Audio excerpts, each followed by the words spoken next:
Express समाचार channel से मैं अनन्या आप सभी का स्वागत करती हूँ। आइए देखते हैं एक नई खबर। महाराजगंज 18 नवंबर 2023 जिलाधिकारी अनुनय झा ने भी राम मनोहर लोहिया पार्क स्थित सरोवर में सपरिवार मनाया छठ पर्व। जिलाधिकारी महोदय अपनी माता श्रीमती अलका झा व अन्य परिवारजनों के साथ ढोल नगाड़ों के बीच ठेकुआ व चावल के लड्डू फल समेत अन्य पूजन सामग्री के साथ सूप की बांस की टोकरी में रखकर शाम को पीले रंग की पारंपरिक वस्त्र में राम मनोहर लोहिया स्थित सरोवर पहुंचे। यहाँ पर उन्होंने अपनी माता के साथ पूजन की। इसके बाद जिलाधिकारी महोदय ने सरोवर में स्नान की और शाम 5:04 पे अस्ताचलगामी सूर्य को अर्घ्य और पुष्पांजलि अर्पित की। उन्होंने सपरिवार विधि पूर्वक सूर्यदेव का पूजन अर्चन अपनी माता के साथ की। उन्होंने साथ में अन्य लोगों ने भी छठ पूजन किया। इस अवसर पर उन्होंने लोक मंगल की भी कामना की। जिलाधिकारी महोदय ने कहा कि छठ पर्व की सभी जनपदवासियों को शुभकामनाएं देता हूं। छठ पर्व आस्था का महापर्व है और जनपद के सभी व्रतियों में इसको लेकर उपार उत्साह है। भगवान सूर्य और छठी माता सभी का कल्याण करे, यही कामना है। उन्होंने जिला प्रशासन और पुलिस प्रशासन को भी शांति व व्यवस्था को बनाए रखने के लिए धन्यवाद ज्ञापित किया। इस अवसर पर पुलिस अधीक्षक डॉक्टर कौस्तुभ भी जिलाधिकारी महोदय भारतीय जनता पार्टी के सभी पदाधिकारीगण जिलाधिकारी महोदय परिवारजनों के साथ प्रातः काल में फिर से उदय और शाहपुरा विधानसभा क्षेत्र से भारतीय जनता पार्टी के लोकप्रिय और जुझारू प्रत्याशी श्री लालाराम बहरिया जी भारी संख्या में शाहपुरा विधानसभा क्षेत्र में उपस्थित मेरे सभी उपस्थित भाइयों और बहनों, आज मैं प्रातः काल से ही अलग अलग जनपदों में भारतीय जनता पार्टी के प्रत्याशियों के समर्थन में अपील करते हुए राजस्थान में भी डबल इंजन सरकार बने, इसके लिए अपील कर रहा हूं। भाइयों बहनों, जो अपार उत्साह राजस्थान के अंदर देखने को मिल रहा है वह इस बात का संकेत है कि राजस्थान में परिवर्तन होगा और डबल इंजन की सरकार राजस्थान में फिर से स्थापित होगी। पूज्य संतों का जो आशीर्वाद जिस पार्टी पर है, यही तो श्रीमद् भगवत गीता में भगवान श्री कृष्ण ने कहा था, यत्र योगेश्वर कृष्ण यत्र पार्थो धनुर्धर। यानी जहां पूज्य संतों का सानिध्य है, आशीर्वाद है, वह विजय श्री को जरूर प्राप्त करेगा। और भाइयों, आज मैं इसी बात को लेकर के आपके पास आया हूं। राजस्थान का विधानसभा का चुनाव चल रहा है। जिस जनपद में जाते हैं, जनता के सामने सुरक्षा का मुद्दा है, माफिया का मुद्दा है, विकास न होने का मुद्दा है, सड़कों पर गड्ढों की शिकायत है। और जब राजस्थान की चर्चा हो रही, भाइयों बहनों, भारतीय जनता पार्टी की सरकारों ने, चाहे वह स्वर्गीय भैरव सिंह शेखावत जी के नेतृत्व की सरकार रही हो, चाहे वह श्रीमती वसुंधरा राजे जी के नेतृत्व की सरकार रही हो, इन्होंने विकास के जिन कार्यक्रमों को आगे बढ़ाया था, पिछले 5 वर्ष में कांग्रेस की सरकार ने उन सभी सपनों को दूरदूषित करने का काम किया है। और भाइयों बहनों, इसीलिए आज मैं आपके पास कहने के लिए आया हूं कि राजस्थान में आज किसी विकास के मुद्दे को लेकर नहीं, आर्थिक उन्नति को लेकर के नहीं, गरीब कल्याणकारी योजनाओं को लेकर के नहीं, यहां की आस्था को लेकर के नंबर 1 पर राजस्थान नहीं, पर्यटन के मामले में नहीं, बल्कि राजस्थान आज के दिन पर भ्रष्टाचार में यहां की सरकार नंबर 1 पर है। अराजकता और गुंडागिरी में नंबर 1 पर है। माफियागिरी संबंधी अपराध में और साइबर संबंधी अपराध में नंबर 1 पर है। और भाइयों बहनों, कर्फ्यू आज यहां की प्रवृत्ति बन गई है।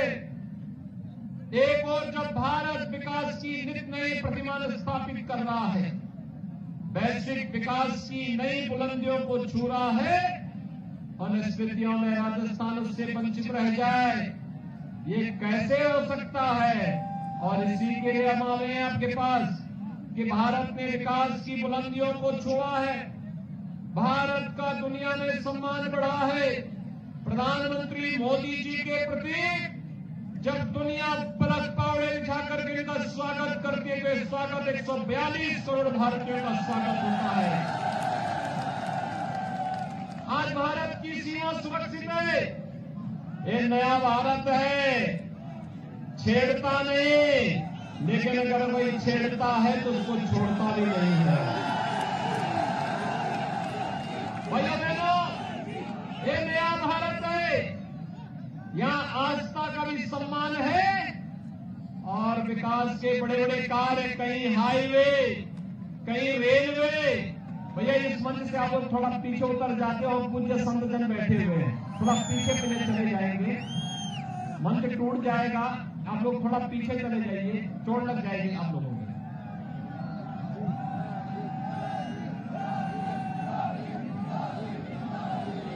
भाइयों बहनों, हाईवे बन रहे हैं, वर्ल्ड क्लास हाईवे, रेलवे की नई नई लाइन बिछ रही है, एयरपोर्ट बन रहे हैं, एम्स बन रहे हैं, IIT, IIM, one district one medical college, ये आज की पहचान बन रहे हैं। और भाइयों बहनों, इस पहचान के साथ साथ हर घर नल की योजना से शुद्ध पेयजल के लिए मोदी जी ने व्यवस्था कर दी है। लेकिन भाइयों बहनों, राजस्थान के अंदर कांग्रेस नेतृत्व की सरकार है कि इन योजनाओं को जमीनी धरातल पर लागू करने में पूरी तरह विफल है। गरीब कल्याणकारी योजनाओं में 55 से 60 वर्षों तक कांग्रेस नेतृत्व की सरकार जो कार्य नहीं कर पाई, आपने देखा होगा कि कांग्रेस को सर्वाधिक समय तक शासन करने का अवसर प्राप्त हुआ, लेकिन मोदी जी ने मात्र 9 वर्ष में 12 करोड़ गरीबों के घर में शौचालय बनवा दिए, 4 करोड़ गरीबों के लिए आवास की सुविधा दे दी, 10 करोड़ गरीबों को रसोई गैस के फ्री के कनेक्शन दे दिए। भाइयों बहनों, 4 करोड़ गरीबों के घर में बिजली के कनेक्शन भी पहुंचा दिए, 12 करोड़ किसानों को, अन्नदाता किसानों को 6,000 रुपए सालाना प्रधानमंत्री किसान सम्मान निधि का लाभ लगातार चौथे वर्ष भी मिल रहा है। और भाइयों बहनों, कोरोना कालखंड में फ्री में टेस्ट, फ्री में वैक्सीन, फ्री में राशन, और ये राशन की सुविधा 3.5 वर्षों से तो है ही, अगले 5 वर्ष तक जारी रहेगा। ये मोदी जी ने पहले ही घोषणा कर दी है। भाइयों बहनों, कांग्रेस होती तो क्या कोरोना का वैक्सीन बन पाता? क्या कांग्रेस रहती तो क्या गरीबों को फ्री में ये सुविधा मिल पाती क्या वैक्सीन की? आज पूरी दुनिया में कोरोना फैल रही है, अमेरिका में, चीन में, लेकिन भारत सुरक्षित है इसलिए क्योंकि मोदी जी ने दुनिया की सबसे प्रभावी वैक्सीन दी है। भैया बहनों, एक तरफ आपकी सुरक्षा की व्यवस्था और दूसरी तरफ सुरक्षा का बेहतर इंतजाम भी। आपने देखा होगा जब हम राजस्थान के अंदर कहीं जाते हैं, कहीं खनन माफिया, कहीं भू माफिया, कहीं पशु माफिया, कहीं पेशेवर अपराध में संलिप्त लाभ माफिया आज सत्ता का संरक्षण पा करके राजस्थान में हावी होकर के यहाँ के नौजवानों के साथ, यहाँ की बहन बेटियों के साथ, यहाँ के विकास में बैरियर बन करके राजस्थान की छवि को धूमिल करने का प्रयास कर रहे हैं। और भाइयों बहनों, इसीलिए इस माफिया के लिए ही हम लोगों ने उत्तर प्रदेश में बुलडोजर बनाया है। बुलडोजर डबल इंजन की सरकार की ताकत है कि वह इसका उपयोग हाईवे बनाने में भी, सड़क बनाने में भी करता है और माफिया को भी जमीन में दफन करने के लिए इसका उपयोग कर लेता है। भाइयों बहनों, डबल इंजन की सरकार विकास के लिए चाहिए, नौजवानों के रोजगार के लिए चाहिए, राजस्थान की समृद्धि के लिए चाहिए और बेटियों की सुरक्षा के लिए चाहिए। और इसीलिए आज मैं आया हूं। जब मैं सुनता हूं मुझे बड़ी पीड़ा होती है राजस्थान के अंदर इस बात को लेकर के रामनवमी में यहां दंगा हो गया।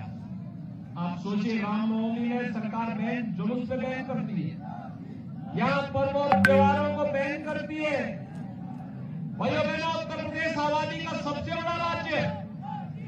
6.5 वर्ष में कोई दंगा नहीं हुआ, कोई कर्फ्यू नहीं लगा, क्योंकि दंगाई और कर्फ्यू लगाने वाले जो तत्व थे उनके दूसरे लोग की यात्रा में उनको प्रस्थान कर दिया गया। और मैं यही कहने के लिए आज आया हूं आपके पास, राजस्थान में डबल इंजन की सरकार लाइए। आस्था के साथ खिलवाड़ कांग्रेस की जो प्रवृत्ति बन चुकी है, हम तो जब आपस में मिलते हैं भाइयों बहनों, आस्था का खिलवाड़ कांग्रेस किस हद तक करती है इसका उदाहरण है। हम मिलते हैं, राजस्थान में आते हैं, हमारा संबोधन होता है राम राम सा, यही होता है ना, यही होता है ना भाइयों बहनों। जहां संबोधन में राम राम शब्द का उपयोग किया जाता हो, जहां जन्म लेने से लेकर के और जीवन की अंतिम यात्रा में राम का नाम साथ होता हो, वहां पर प्रभु राम के अस्तित्व पर एक कांग्रेस उंगली उठाने का काम करती है, कहती राम और कृष्ण तो हुए ही नहीं। कांग्रेस क्या कहती है? कांग्रेस कहती है राम और कृष्ण हुए ही नहीं, क्योंकि इनको अयोध्या में राम मंदिर का मुद्दा लटकाना था, इसलिए कहते थे हुए ही नहीं। लेकिन हमें लटकाना नहीं था, हमें तो समस्या को सुलझाना था। आज राम मंदिर का निर्माण हो रहा है ना, कोई संदेह, किसी प्रकार का संदेह? तो भाइयों बहनों, 22 जनवरी 24 को प्रधानमंत्री मोदी जी के कर कमलों से 500 वर्षों के बाद अयोध्या में रामलीला विराजमान होंगे, अपने स्वयं के मंदिर में फिर से स्थापित होंगे। आप मुझे बताओ, शाहपुरा के कितने राम भक्त अयोध्या आने के इच्छुक हैं? वाह भाई, पूरा शाहपुरा आने का इच्छुक है। आपका अभिनंदन, अयोध्या में हम स्वागत करेंगे। मेरी आपसे अपील होगी भाइयों बहनों, मेरी आपसे अपील होगी श्री लाला राम बैरिया को यहां से विधायक का चुनाव जिता करके जयपुर भेजिए, देखेंगे ना। और मैं लाला राम बैरिया जी को बोलूंगा कि लाला राम जी, इनके नाम के साथ भी राम लगा है, देखा ना आपने, ये है भारत। या तो नाम के आगे राम होगा या नाम के पीछे राम होगा। तो मैं लाला राम जी से कहूंगा, चुनाव जीतने के बाद राम भक्तों की ट्रेन लेकर के अयोध्या पहुंचिए 22 जनवरी के बाद। सहमत है ना? सभी लोग सहमत हैं? भाइयों बहनों, कमल चुनाव चिन्ह पर भारतीय जनता पार्टी की डबल इंजन सरकार लाने के लिए लाला राम बैरिया जी को भारी बहुमत से विजयी बनाने की अपील आपसे कर रहा हूं। सहमत है? तो मेरे साथ बोलेंगे भारत माता की, भारत माता की। पीछे जहां तक मेरी आवाज जा रही है, जो लोग बांह बांध करके बैठे हैं वे लोग भी दोनों हाथ ला करके बोलेंगे भारत माता की, भारत माता की। जय श्री राम, जय जय श्री राम। मैं निवेदन करूं माननीय मुख्यमंत्री जी से कि वो भाजपा